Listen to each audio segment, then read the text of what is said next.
జై శ్రీరామ్, అందరికీ నమస్కారం. వెల్కమ్ టు న్యూస్ అఖండ. నేను మీ కస్తూరి శ్రీధర్. తమిళనాడుకు సంబంధించి ఒక ఇంట్రెస్టింగ్ న్యూస్ అయితే ఒకటి తీసుకొచ్చిన. న్యూస్ మాత్రం సూపర్గా ఉన్నది. అసలు విషయానికి వచ్చా, పరిస్థితులు చూస్తూ ఉంటే తమిళనాడులో ఉన్నటువంటి డిఎంకే పార్టీ ఏది ఇప్పుడు అధికారంలో ఉన్నది కదా, స్టాలిన్, ఆ పార్టీలో చీలిక వచ్చే అవకాశాలు స్పష్టంగా కనపడుతున్నాయి.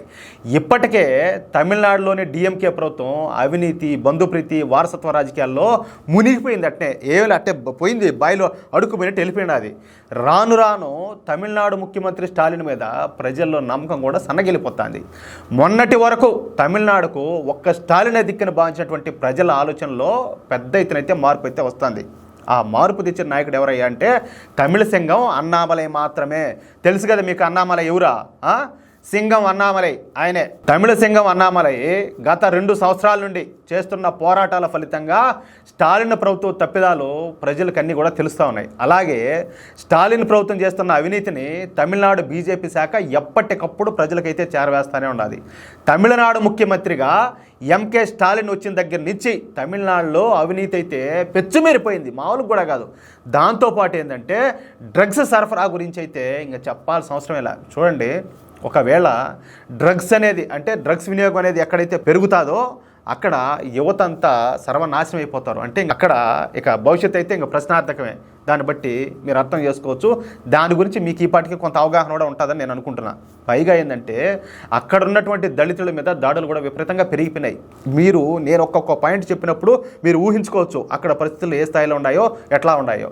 దీంతో తమిళనాడు ప్రజల్లో స్టాలిన్ ప్రభుత్వం మీద విశ్వాసం అయితే రాను రాను సన్నగిలిపోతుంది. పైగా మొన్నటి ఎన్నికల్లో ఈ కుప్పుస్వామి అన్నామలై ఓడిపోవడం కూడా తమిళ ప్రజలను అయితే ఆలోచింపజేస్తుంది. ఎందుకంటే కుప్పుస్వామి అన్నామలై విద్యాధికుడు, అంటే బాగా చదువుకున్న వ్యక్తి, పైగా ఐపీఎస్ అధికారి కూడా. తాను సర్వీస్లో ఉన్నప్పుడు తానంటే ఏంటో నిరూపించుకొని ఆ తర్వాత అన్నామలై రాజకీయాల్లోకి వచ్చినాడు.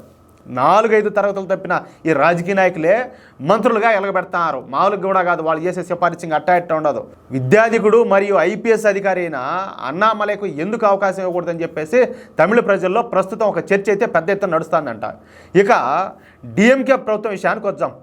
డిఎంకే పూర్తిగా ఈ ద్రవిడవాద సెంటిమెంట్తో ఏర్పడిన పార్టీ. అంతేకాదు ఒక హిందూ వ్యతిరేక పార్టీ చెప్పాలంటే. వీళ్ళు హిందుత్వానికి, దేశానికి ఎంత పెద్దగా వీళ్ళు ఆ వ్యతిరేకంగా పనిచేస్తారో ఇంకా మనకు తెలియదు అయితే కాదు. దానికి ఒక సిద్ధాంతం అంటూ ఏమీ లేదు.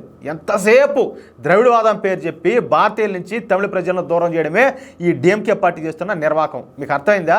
అంటే భారతీయుల నుండి, అంటే భారతదేశం నుండి తమిళ ప్రజలను దూరం చేయడమే ఈ డిఎంకే పార్టీ చేస్తున్నటువంటి నిర్వాకం. అయితే నిజానికి తమిళనాడు ముఖ్యమంత్రి ఎంకే స్టాలిన్కు ఆరోగ్యం సరిగ్గా లేదు.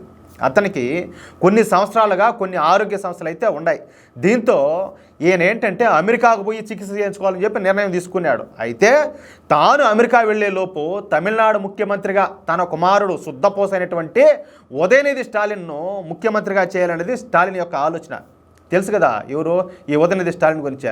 హిందువులకు వ్యతిరేకంగా ఏ స్థాయిలో మాట్లాడినాడో మనకందరికీ తెలుసు. మనం అందరం కూడా గతంలో ఆ వీడియోలో ఆ న్యూస్ అన్ని కూడా మనం చూసుంటాం, వినుంటాం. అయితే అందుకు మాత్రం డిఎంకే ప్రభుత్వ పెద్దలు ఎంత మాత్రం ఒప్పుకోవడం లేదని చెప్పి స్పష్టంగా తెలుస్తుంది. దశాబ్దాలుగా పార్టీ కోసం పనిచేస్తున్న తమను కాదని మొదటిసారి ఎన్నికైనటువంటి ఉదయనిధి స్టాలిన్కు ఎలా ముఖ్యమంత్రి పదవి కట్టబెడతారని చెప్పేసి డిఎంకే పార్టీ సీనియర్లు ఆయన ప్రశ్నిస్తున్నారంట. అంతేకాకుండా అవసరమైతే పార్టీ నుంచి బయటకు వెళ్ళిపోవడానికి కూడా కొందరు నాయకులు సిద్ధమైనట్టు తెలుస్తుంది. అయితే మనకు అందుతున్న సమాచారం ప్రకారం వీళ్ళలో కొంతమంది బీజేపీలో చేరే అవకాశం కూడా ఉంది. దానికి తోడు ఏంటంటే తమిళ హీరో ఎవరు, ఈ సినీ యాక్టర్ ఒక ఆయన ఉన్నాడు కదా, సిఫారసు చేస్తూ ఉంటాడు, పెద్ద ఎత్తులుగాడు అనమాట. ఆయన ఎవరు, జోసెఫ్ విజయ్. ఇతను వచ్చేసి ఒక కొత్త పార్టీ ఒకటి పెడుతున్నాడు. దీంతో ఇన్నాళ్ళు డిఎంకే పార్టీకి అండగా ఉన్నటువంటి ఒక వర్గం నేతలు కట్టగట్టుకొని పోయి ఈ జోసెఫ్ విజయ్ పార్టీలో చేరే అవకాశాలు ఉన్నట్టు స్పష్టంగా తెలుస్తుంది. ఈ జోసెఫ్ విజయ్ అనే పేరులోనే మీకు కొంతవరకు క్లారిటీ వచ్చి ఉంటుంది. ఈ డిఎంకే పార్టీ కూడా ఏంటంటే హిందూ వ్యతిరేక పార్టీ, అలాగే దేశ వ్యతిరేక పార్టీ. వీళ్ళలో ఉన్న కొంతమంది జనాలు ఏం చేస్తారు, ఆయన కూడా ఆ బాపతే కాబట్టి వీళ్ళలో ఉండే ఒక బ్యాచ్ పోయి ఇంకా మీది మాది అంతా ఒకటే కదా అన్నట్టు వీళ్ళు పోయి కొంత అవతల పోతారనమాట. అట్లా అంటే స్టాలిన్ కనుక అమెరికా కనుక పోయినట్లయితే డిఎంకే పార్టీ 3 ముక్కలయ్యే అవకాశం ఉంటుంది. అందులో ఒక వర్గం ఉదయనిధి స్టాలిన్తో ఉంటుంది, మరొక వర్గం బీజేపీలో ఉంటుంది, మరొక వర్గం వచ్చేసి ఈ జోసెఫ్ విజయ్ ఇతని పార్టీలో ఉంటుందన్నమాట. ఆ విధమైన అవకాశాలు మనకు స్పష్టంగా కనపడుతున్నాయి.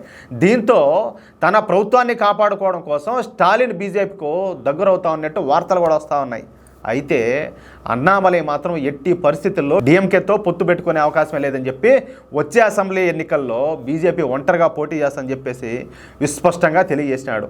ఇక స్టాలిన్ ఇప్పుడేం చేస్తాడో చూడాలా. కానీ ఇక్కడ ఒక విషయం ఉందయ్యా, ఇన్నాళ్ళు ఈ డిఎంకే పార్టీ హిందువులకు వ్యతిరేకంగా పనిచేసింది, దేశానికి వ్యతిరేకంగా పనిచేసింది. అసలు వాళ్ళు ఎంత నీచంగా బిహేవ్ చేశారో మనకందరికీ తెలుసు. ఎంతసేపటికి ఏంటంటే మనం తమిళము, మనదే తమిళ భాష అని చెప్పి చెప్పడం అది సంతోషమే. ఏంది ఒక ప్రాంతీయవాదం, ఒక రాష్ట్రం మీద అభిమానం ఉండేది, ఆ భాష అభిమానం తప్పులే దాంట్లో. కానీ ఏంటంటే దేశంలో అధికారిక భాష అయినటువంటి హిందీ మీద ద్వేషాన్ని పెంపొందించడం కావచ్చు, దేశ వ్యతిరేకత పెంపొందించడం కావచ్చు, హిందువులను వచ్చేసి అంటరాని వారుగా చూడడం కావచ్చు, ఒక హిందూ వ్యతిరేకత పెంపొందించడం కావచ్చు, ఈ మిషనరీలను తీసుకొచ్చి నెత్తిన పెట్టుకోవడం కావచ్చు, ఇదంతా కూడా వాళ్ళు చేసిన తప్పులు 1.25 లక్షలు ఉన్నాయి. అలాంటి వాళ్ళతో ఇప్పుడు మనం కలవడం ఏంది, అది కూడా అధికారం కోసం. దానికంటే ఇంకా చచ్చిపోవడం మేలు, సూసైడ్ చేసుకొని. కాబట్టే ఇవన్నీ తెలిసిన అన్నామలై గారు వచ్చే ఎన్నికల్లో మనం సింగిల్గా పోదాం, కానీ ఆ దరిద్రులతో మనకి ఎటువంటి పొట్టు వద్దని చెప్పేసి ఆయన స్పష్టంగా ఉన్నారు. యాక్చువల్గా అయితే మనందరం కూడా కోరుకుంటుంది అదే, మనకందరికి కావాల్సింది కూడా అదే. అది లెక్క. దయచేసి మీ యొక్క అమూల్యమైన అభిప్రాయాలను ప్రతి ఒక్కరు కూడా కామెంట్ రూపంలో తెలియజేయాలని చెప్పి కోరుకుంటూ, అలాగే ఈ వీడియో నచ్చితే దయచేసి లైక్ చేయడంతో పాటు మీకు ఎంతమందికి వీలైతే అంతమందికి ఈ వీడియోని షేర్ చేయండి. అట్లాగే ఇంతవరకు ఎవరైనా కూడా మన ఛానల్ సబ్స్క్రైబ్ చేసుకోకపోతే దయచేసి ప్రతి ఒక్కరు కూడా మన ఛానల్ సబ్స్క్రైబ్ చేసుకోండి. మేము అందించే ప్రతి ఒక్క ఇంట్రెస్టింగ్ వార్తను పొందడం కోసం ఆ యొక్క నోటిఫికేషన్ ప్రతి ఒక్కటి మీకు రావాలంటే తప్పనిసరిగా బెల్ సింబల్ అయితే క్లిక్ చేయండి. ప్లీజ్ సపోర్ట్ చేయండి. జై శ్రీరామ్.